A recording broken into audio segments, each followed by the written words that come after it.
Indian حکومت کو، لیکن ہماری اسٹیبلشمنٹ جو ہے وہ ڈاکٹر خالد مقبول صدیقی کو قبول کر رہی ہے، جس کے متعلق مصطفیٰ کمال صاحب عموماً یہ فرماتے رہے ہیں اور انہوں نے اپنی تقریروں میں فرمایا، جس کا ریکارڈ موجود ہے، کہ خالد مقبول صدیقی صاحب جو اس وقت متحدہ قومی موومنٹ حیدرآباد کے کنوینر ہیں، قومی اسمبلی کے رکن بھی ہیں، کہ یہ خالد مقبول صدیقی ہندوستان میں گئے تھے، ہندوستان جا کر انہوں نے پاکستانی پاسپورٹ کو پھاڑ دیا تھا، اور پھر انڈین پاسپورٹ پر انہوں نے ٹریول کیا تھا، لندن گئے تھے۔ تو یہ تمام باتیں جناب مصطفیٰ کمال صاحب کئی مرتبہ دہرا چکے ہیں، اور وہ بار بار اس وقت اسٹیبلشمنٹ کو یہ باور کراتے تھے کہ یہی خالد مقبول صدیقی انڈیا گئے تھے، انڈیا میں جا کر پاکستانی پاسپورٹ کو جلا دیا گیا تھا یا پھاڑ دیا گیا تھا، اور پھر انڈین پاسپورٹ پر انہوں نے سفر کیا تھا برطانیہ کا۔ تو آج اسٹیبلشمنٹ نے ان کو قبول کیا ہوا ہے، اور وہ کنوینر ہیں اس وقت متحدہ قومی موومنٹ پاکستان کے۔ تو یہ تضاد کیوں ہے؟ اس وقت خوشب شجاعت کو محض اس لیے نہیں بنایا گیا کہ انہوں نے انڈیا کو خط لکھا تھا، لیکن خالد مقبول صدیقی صاحب تو از خود جو تھے انڈیا میں بیٹھ کر پاسپورٹ پھاڑتے ہیں پاکستان کا، اور پھر انڈین پاسپورٹ پر سفر کرتے ہیں برطانیہ کا۔ یہ میں نہیں کہہ رہا، یہ خالد مقبول صدیقی صاحب کے متعلق ان کے جو ایم این اے ہیں، ان کے جو ڈپٹی کنوینر ہیں، وہ مصطفیٰ کمال صاحب، وہ کئی مرتبہ فرما چکے ہیں۔ تو ہم دوستوں کا یہی سوال ہے کہ اسٹیبلشمنٹ نے ایسے لوگوں کو پھر کیوں قبول کیا ہوا ہے؟ الطاف حسین صاحب کی ایک تقریر پر تو آپ نے اس پر پابندی لگا دی، لیکن اس شخص پر کو آپ نے جو ہے وہ کیوں قبول کیا ہوا ہے جو پاکستانی پاسپورٹ کو پھاڑ کر انڈین پاسپورٹ پر برطانیہ کا سفر کر رہا ہے؟ تو اب میں ذکر کروں گا ناظرین، متحدہ قومی موومنٹ اور مسلم لیگ نون کے درمیان جو سلسلے ہیں، جو رابطے ہیں، اس میں آخری خبریں آنے تک بتایا جاتا ہے کہ متحدہ قومی موومنٹ حیدرآباد نے مسلم لیگ نون کی حکومت میں شامل ہونے سے معذرت کر لی ہے۔ اور وہ معذرت کیوں کی ہے؟ اس لیے کہ دیکھا جائے تو اس وقت متحدہ قومی موومنٹ مسلم لیگ نون کے بعد سب سے بڑی جماعت ہے، اور ان کا حق تو یہ بنتا تھا کہ ان کو ڈپٹی اسپیکر بنایا جاتا قومی اسمبلی میں، اور کم از کم 6 وزارتیں دی جاتی،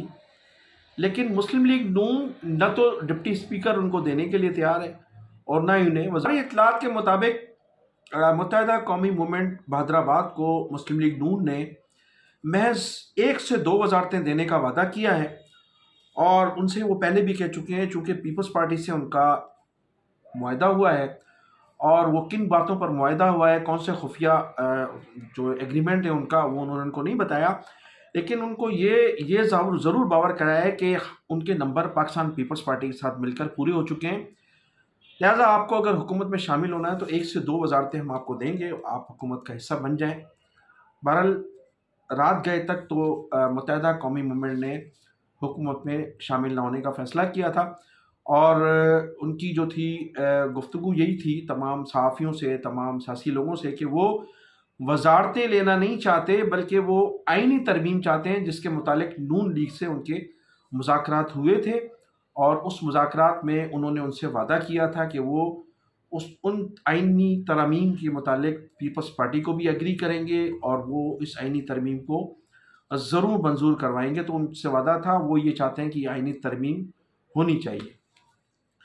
اب میں ناظرین ذکر کروں گا مراد علی شاہ صاحب کا، جنہوں نے صوبائی اسمبلی میں تقریر کی، اور تقریر کے دوران اچانک اس ایشو کو انہوں نے اٹھایا کہ کراچی جو ہے وہ سندھ کا حصہ ہے، اور جو لوگ سندھ اور کراچی کو الگ کرنا، سندھ سے کراچی کو الگ کرنا چاہتے ہیں، وہ بھول جائیں۔ ماضی میں انہوں نے کہا کہ 85 سے یہ گفتگو ہوتی رہی ہے، اور یہ کسی صورت بھی نہیں ہو سکتا۔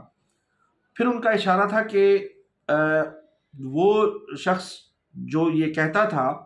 وہ اس وقت انہوں نے پھر صوبائی اسمبلی کے جو اراکین تھے متحدہ قومی موومنٹ حیدرآباد کے، ان کی طرف اشارہ کیا کہ وہ شخص کہتا تھا، اور اس کو آج آپ بھی تسلیم نہیں کرتے ہیں، لہٰذا آپ کراچی کو سندھ سے الگ کرنے کی بات نہ کریں۔ مراد علی شاہ صاحب کو میں باور کراتا چلوں کہ الطاف حسین صاحب نے کبھی بھی جو ہم نے ان کی گفتگو سنی ہے یا جو ہم محسوس کرتے رہے، انہوں نے ہمیشہ سندھی مہاجر اتحاد کی بات کی ہے اور کبھی بھی سندھ کو کراچی سے الگ کرنے کی بات نہیں کی۔ لیکن اس کی جو ابتدا ہے، اگر مراد علی شاہ صاحب ماضی کی طرف جائیں تو کراچی کے سندھ کے شہری علاقے اور دیہی علاقوں کی جو تقسیم تھی وہ 1973 میں ذوالفقار علی بھٹو صاحب کے دور میں ہوئی تھی، جب کوٹا سسٹم نافذ کیا گیا تھا۔ اور کوٹا سسٹم ذوالفقار علی بھٹو صاحب نے ان سندھ کے ان غریب لوگوں کے لیے نافذ کیا تھا جو جن جگہوں پر، جن علاقوں میں اسکول نہیں تھے، جو سندھی لوگ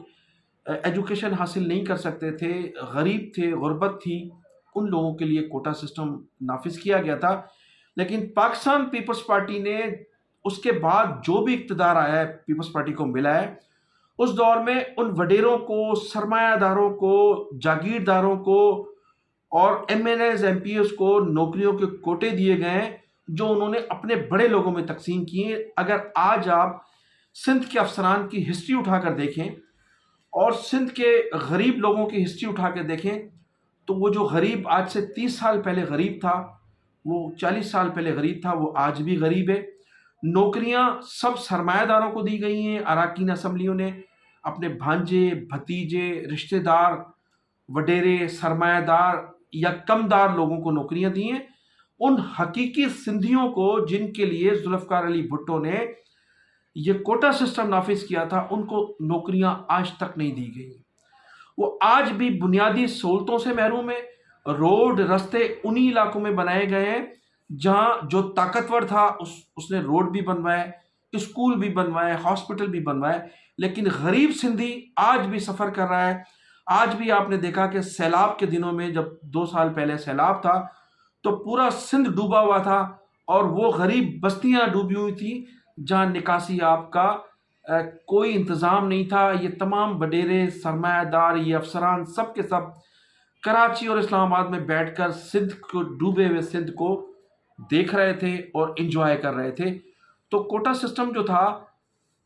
جس نظریے سے، جس نیت سے ذوالفقار علی بھٹو نے نافذ کیا تھا، وہ نظریہ بالکل پاکستان پیپلز پارٹی نے دفن کر دیا اور ان لوگوں کو، ایلیٹ کلاس کے لوگوں کو نوکریاں دی گئی، ان لوگوں کو ٹھیکے دیے گئے، انہی لوگوں کو آگے بڑھایا گیا جو بڑے لوگ تھے۔ تو کوٹا سسٹم کی تو جو سسٹم تھا جس لیے لے گا، وہ تو تمام کی تمام جو تھے وہ مقاصد آپ نے ختم کر دیے۔ اس کے باوجود بھی کوٹا سسٹم کی جو توسیع ہوتی رہی ہے، اس میں کبھی بھی متحدہ قومی موومنٹ نے کبھی رکاوٹ پیدا نہیں کی، اور کوٹا سسٹم جو تھا وہ پھر 10 سال کے لیے، پھر 10 سال کے لیے وہ بڑھتا چلا گیا اور آج بھی موجود ہے۔ اس کے لیے کوئی مزاحمت نہیں کر رہا ہے، کراچی کو الگ کرنے کے لیے کوئی مزاحمت نہیں کر رہا ہے، لیکن کراچی کے حقوق کی بات ضرور کی جا رہی ہے۔ وہ ماضی میں الطاف حسین نے بھی کی تھی اور دوسرے لوگ بھی کریں گے اور ضرور کرتے رہیں گے۔ آپ سے کراچی اور سندھ کے شہری علاقوں کے حقوق مانگتے رہیں گے۔ تو مراد علی شاہ صاحب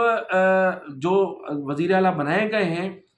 وہ اسی سسٹم کا حصہ ہیں جو گزشتہ 15 سال سے چل رہا ہے، جس سسٹم کو